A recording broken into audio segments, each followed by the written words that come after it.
Hey guys, Coulson here, and welcome to our next mission in Advance Wars, Mission 8, Attack Battle. We've come a long way. Should the enemies have set up shop in this area? Probably. Recent troop movement intel points to this location. Fighting's getting fierce too. Black Oil's all up in our business. Snash. Who knows what they're up to? No kidding. There's no telling what they'll do when they get backed into a corner. Yeah, 'cause we've almost cleared out this entire island. Jugger, let's shot these dudes with a new game plan. New strategy analysed and understood. New weapon system deploying. Pipe runner online. Enemy defeat in a minute. It's time for a type battle. Okay, so set up here. As you can see, this is sort of a deployment capturing map. I'm gonna run with my bad boy. I don't know why I'm looking here. I've done these before. I'm just having a nosy.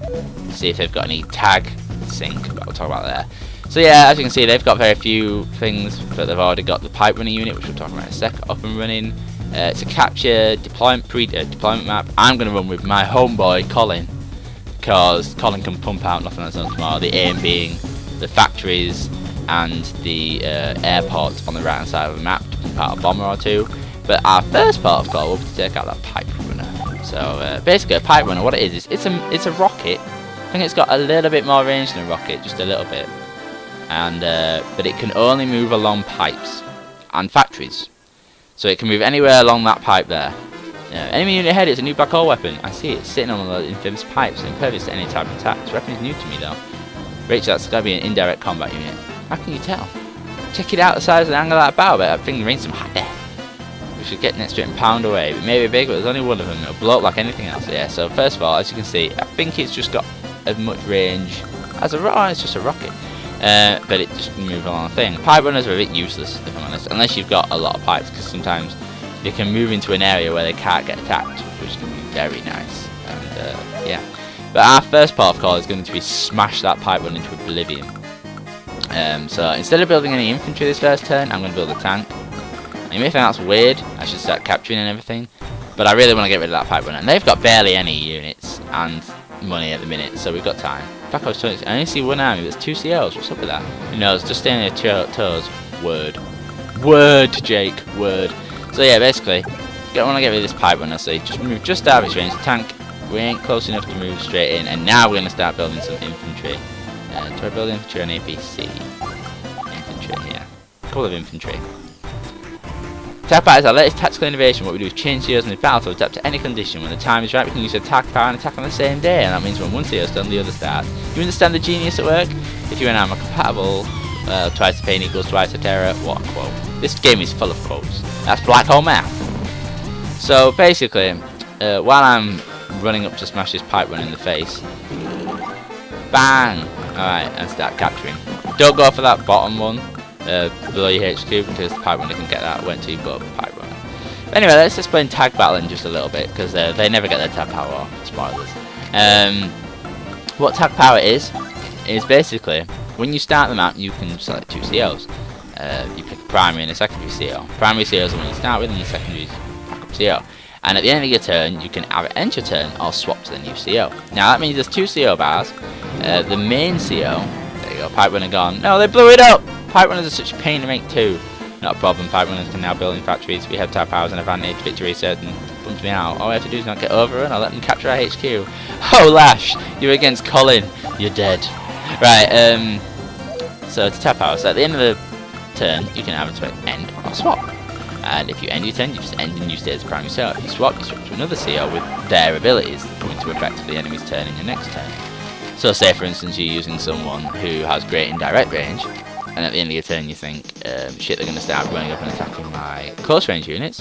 So say you were using Grit, who's good at indirect range, and then you were like, right, next turn when they run up they're going to start attacking the tanks and everything, swap to Max. Max will then get his firepower bonuses, lessen his indirect bonuses, and when he runs up to attack your frontal units, bam, they'll get a max attack right in the face. So it works quite well, or can work quite well.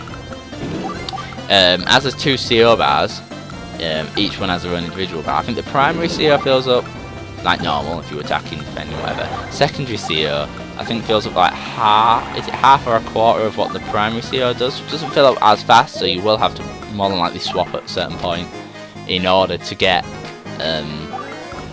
you know, some oomph into their superpower.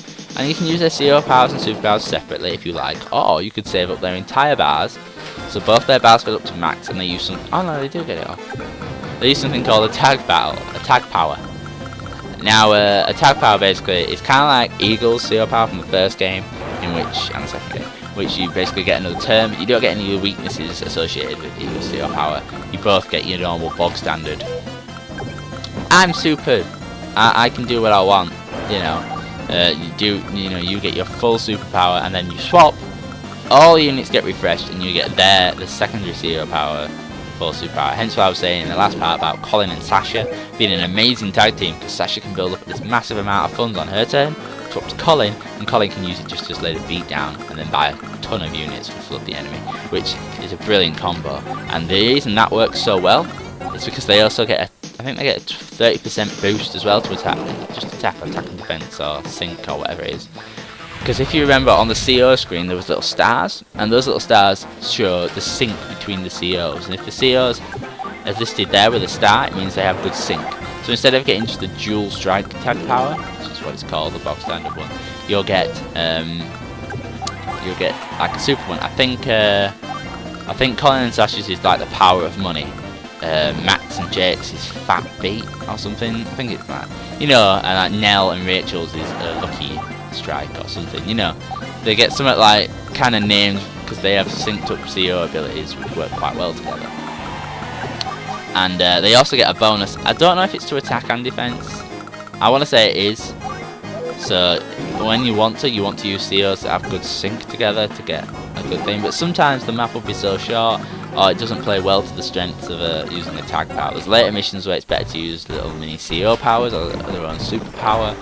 You know, it depends on the situation you're in. If you have two COs controlling one army, yeah, it's great.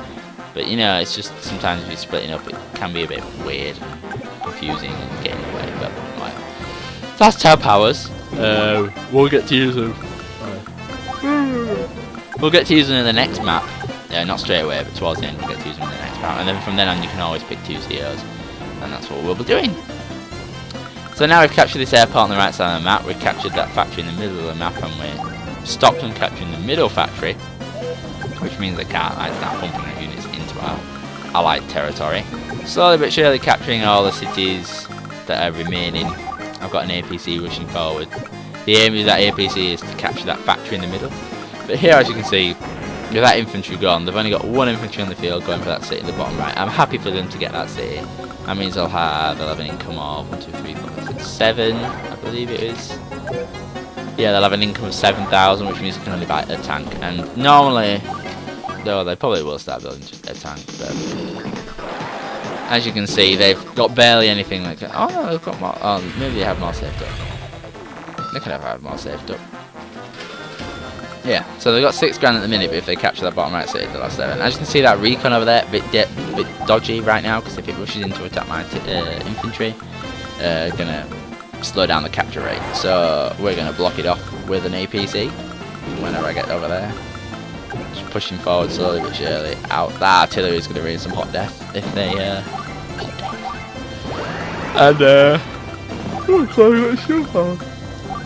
And now, I don't like Colin's CO power, he's more of a superpower man. I mean, if you are just short on building the bomber, that can be quite helpful with CO power. And it is only 2 stars, so if you've built up a lot into your superpower, you can still build up a bit more. Don't forget, once you've used your CO power or superpower, you can't build up any meter power on that turn, on the following turn, on that, on the turn you use the CO power, so, yeah. A little bit of the give and take kind of order there. Mid-tank start rolling in the big guns, and a bomber over there, because Colin can buy these dirt cheap. And the bomber's just going to roll through them. They'll never have enough money to buy an anti, and if they do, just go straight for it. And Colin's bombers are a bit weaker than normal, so the anti-air will do a little bit more damage, but I've got a couple of tanks running about, so I'm not worried. I really am not worried. As you can look there, I almost got another 2 stars of Colin's power, so if I used it last time, I'd almost be back to CO. Oh no, I wouldn't be, because I wouldn't have got those 2 stars because I'd been in CO power mode. Okay, now I remember. Now I remember how it works. Oh god, I'm thick. Right, so what we're gonna do is, I think that artillery, no, not artillery, that recon is going to be a prime target. I was going to move the tank there, but I thought no, the mech can get me, so we'll run that way, join those up, get a new tank, fresh tank, finish up some capturing. Now we're rolling in money. Now we basically you've won if you get to this point. No fairness, I'd say you've won if you capture that airport on the right, because yeah, you know, you're fine. Getting rid of that pipe runner early on is key, because then you can start running about in this inner area without fear of reprisal. Because obviously you'd be able to capture that factory if you're rushing the APC, and then the APC could get hit. You won't be able to go for the factory in the middle because any units moved in there could get hit by the pipe runner. It's just a really annoying unit that you want to get rid of post haste. And as you can see, they're getting near their superpowers now, so you have to start playing it carefully. Just keep an eye on the meters. You don't want to push him in too soon. Now obviously I think if they get it before the end of their turn, so if Jugger got his superpower and Lash got hers before the end of their next turn, I don't know if they'd use it or not. Part of me wants to say they won't, because Jugger won't have got the full effects of his CO power on his turn, so he'll wait till the next turn, I believe. Ooh, let's see. I think that's how it works, because I remember them not having as many units when I use attack power. So, do I rush in? I do. Rush in with my APC and drop my infantry on their other factory, so they can't build up there now. And let's build some units. Build some units. I'm feeling a bomber and a mid tank. No, I mean a bomber and a tank. Let's finish and capturing up there. Yeah, probably a bomber and a tank is what I build. God, I'm getting used to this new headset because the mic's so bendy. The mic is so bendy. My Turtle Beach, my new Turtle Beach X, what are they, X21s? Yeah, X12s. So. Yeah, so Jugger got his CO power, but Lash didn't quite, so he's going to swap into Lash. And so basically she'll get her superpower this turn and they can use the tag power. But look how many units they've got. They're screwed, and I'm going to use my superpower. The power of money! Who doesn't say money can buy happiness? So basically now I'm going to walk through most of their units. Look at that! 69%! Look at that damage! That's like she Bailey would say. You know, so you can lay the smack down it. I could have finished this map there if my copter had just a little bit stronger to take out that artillery. I could have finished this map here and now and they wouldn't have even got a chance to use their tag power. But alas, just fell a little bit short. So yes, and here I get them basically in the stalemate. You know, I can root them or I can... Well, stalemate, checkmate, it's all dead now. I can either capture them next turn, they can't build any units, or I can rout them. And I always prefer to rout. But this is hilarious, you've got to watch this. This is what happens when you get tag power done. Once I build up the technique, I build that technique score right on up. Alright, okay. Go on, Cop. Oh yeah, Cop. Did I build up there? No, I have to do it right. So there we go, they use the tab power now. This is where the screen's going to look a bit weird because it's one of the full length screens, but I split the screens horizontally. As you can see, they only get 100% power dual strike because they're not synced. So now, basically, Lash gets her turn, moves on to a city. Jugger gets his turn. You see her swap. And does not. Oh no, he attacks my APC. Okay.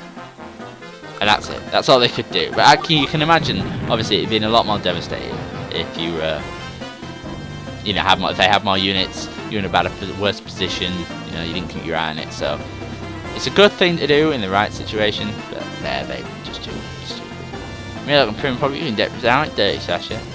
Yeah, so we steal the plans for the pipe runner as well, so we can build them. They're useless. If you build one on a factory and there's no pipes next to it, then you block the factory because the pipe runner can't move anywhere, and you have to delete it if you want to use that factory. But anyway, 300 point S-Rap from my boy Colin, my homeboy Colin. I won. Woo! Of course you won. Of course you won, Colin. Alright, so that's the end of mission 8. Yes, mission 8. Ow, bit my tongue. Ow. Mission 8. Ow. Mission 8 Advance Wars. Yes. Next time, 9. Mission 9, the end of the first act of the game. Victory or death against Zack and Lash. It's been Colsned. Thanks for watching. Catch you on the flip side. Mission 9, not 8. What am I saying? Mission 9.